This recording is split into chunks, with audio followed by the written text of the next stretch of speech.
Salut, c'est Sandra. Aujourd'hui, je suis presque toute seule chez moi, donc j'en profite pour faire cet enregistrement. J'ai mon plus petit de 18 mois qui est en train de faire sa sieste, donc j'espère que j'aurai le temps d'enregistrer avant qu'il se réveille. Aujourd'hui, je voulais te parler d'un sujet qui m'est particulièrement cher. En fait, c'est un peu souvent le cas d'ailleurs, hein. J'essaie de parler de choses qui me sont chères, mais là, qui me touche assez personnellement. En fait, c'est un sujet qui m'est venu quand j'ai lu en fait sur internet une maman qui disait qu'elle avait des soucis avec son fils. Elle constatait de l'anxiété et puis des difficultés avec son fils depuis qu'elle le mettait à l'école. Alors que là-bas, en fait, la maîtresse et puis enfin, les adultes qui sont là-bas lui disaient que tout se passait bien. Il y avait rien, enfin, ils avaient absolument rien remarqué de particulier. Et ce souci de cette maman, ça m'a rappelé pas mal de choses, notamment quand moi-même, maman, je déposais mon fils, que ce soit à la crèche ou à l'école, et du coup, en fait, je faisais l'effort dans ces moments-là, quand j'allais récupérer mon fils, je faisais volontairement l'effort quand je demandais à l'adulte qui l'avait gardé comment ça s'était passé la journée. Je demandais particulièrement, enfin, je faisais exprès de dire comment ça s'est passé pour lui, et non pas comment ça s'est passé pour vous qui l'avez gardé, parce que ça me paraissait important euh, de savoir, moi ce que je cherchais à savoir, c'était comment ça s'était passé cette journée pour mon enfant, dans son intérieur. Et alors bien sûr, cette tournure de phrase ne changeait pas particulièrement les réponses, mais c'est vrai que on a tendance, nous adultes, à apprécier en fait les enfants qu'on dit sages, faciles, dociles. C'est plutôt reposant en fait, hein, d'avoir des enfants faciles entre guillemets à gérer en fait. Donc c'est vrai que nous, en tant qu'adultes, c'est plutôt appréciable d'avoir un enfant calme, docile, etc. Et pourtant, euh, un enfant, ça ne rentre pas dans cette définition-là. Un enfant, c'est plein de vie, c'est plein d'entrain.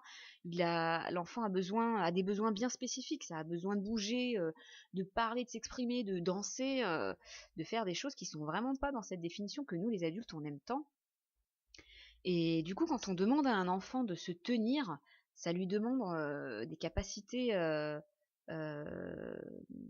En fait, ça lui demande énormément d'énergie. L'enfant, il n'a pas des capacités de raisonnement qu'on lui demande, nous les adultes. Un enfant, ça a besoin de bouger. Et du coup, quand on lui demande de se calmer et d'obéir, euh, ça lui demande énormément d'énergie. Et donc, ce sujet des enfants qu'on dit très sages entre guillemets, mais c'est le mot qui convient puisqu'il est utilisé de manière assez globale.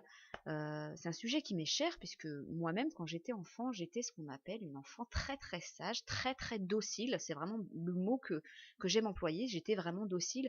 C'était extrêmement facile de me garder. Par exemple, en maternelle, où il y avait le docteur euh, qui venait faire les visites en fait à la maternelle, j'étais d'une docilité, c'était incroyable. Enfin, je me souviens qu'on pouvait me manipuler comme une poupée. J'étais à leur merci complètement. Et alors que intérieurement, je sentais personnellement une détresse et une tempête énorme qui était vraiment incomparable et même à l'opposé de ce que je montrais à l'extérieur. Et ça, on l'a jamais vraiment vu en fait. Les adultes qui m'ont entouré ne l'ont jamais vu, ne l'ont jamais détecté et n'en ont absolument jamais parlé à ma mère.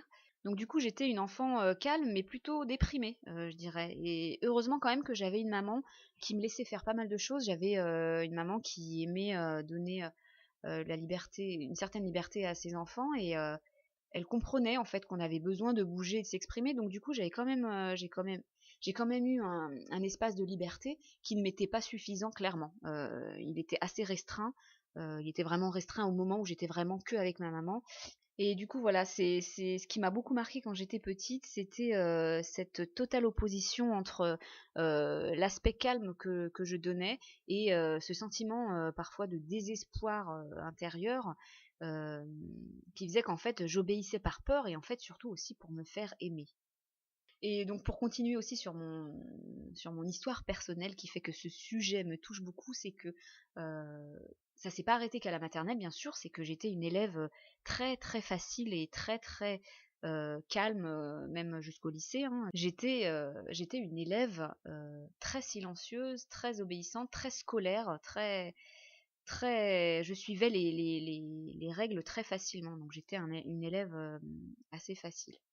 D'ailleurs, il y a des passages dans un livre que j'ai lu qui s'appelle Au cœur des émotions de l'enfant, c'est un livre de Filiosa, dans lequel elle parle, alors très brièvement, elle parle de l'inquiétude qu'il faudrait avoir quand on a un enfant qu'on trouve trop sage. C'est par exemple, il y a un passage dans le 3e chapitre qui s'appelle La vie émotion, où elle dit: un enfant sage comme une image est tranquille, mais il est quelque part mort en lui. La vie, c'est le mouvement. Une image est immobile. Pour ressembler à une image, l'enfant a dû tuer le mouvement en lui. Et dans ce même livre, il y a un autre passage qui fait référence aux enfants trop sages. Donc ce deuxième passage qui se trouve au chapitre 8 qui parle de la dépression, donc c'est pas rien. Donc dans ce passage, elle dit: quand un enfant est trop sage ou trop brillant à l'école, peu d'adultes s'alertent. C'est pourtant un des visages de la dépression.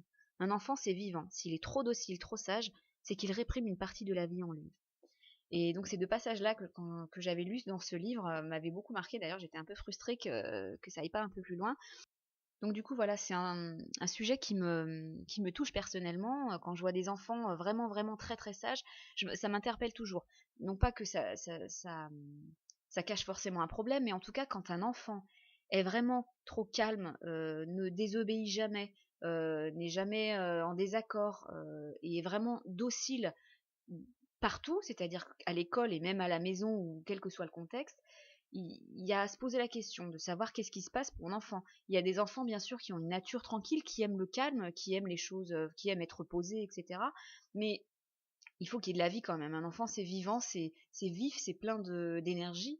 Et, et voilà, moi, j'aimerais t'inviter, enfin, ou en tout cas à ouvrir les yeux sur les enfants qu'on voit vraiment trop sages partout. D'ailleurs, on le voit bien dans les écoles, souvent, on prend en charge assez rapidement les enfants qui posent problème, les enfants agités, les enfants agressifs, et ce qui est normal, ça veut dire qu'il y a un souci derrière, mais très rarement on s'occupe des enfants trop sages, trop renfermés, trop calmes, sans doute parce que ils posent pas de problème au niveau de la classe, ils posent pas de problème plus largement, et souvent donc on ne s'occupe pas des enfants trop calmes, alors que c'est pas pour ça qu'ils sont moins en souffrance que les enfants qui deviennent agressifs ou qui posent des soucis.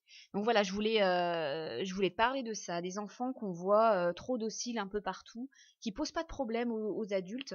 Euh, Ça peut cacher beaucoup de choses, beaucoup de problèmes. Ça peut être de la dépression ou autre chose, un souci que l'enfant replie sur lui, qu'il ne sait pas comment gérer. Donc voilà, je t'invite sur ce sujet qui m'est particulièrement cher, à ouvrir les yeux sur si tu rencontres un enfant qui est trop sage partout, à te poser des questions. Voilà, je te laisse, j'ai mon fils qui se réveille tout juste et je te dis à bientôt pour un autre enregistrement.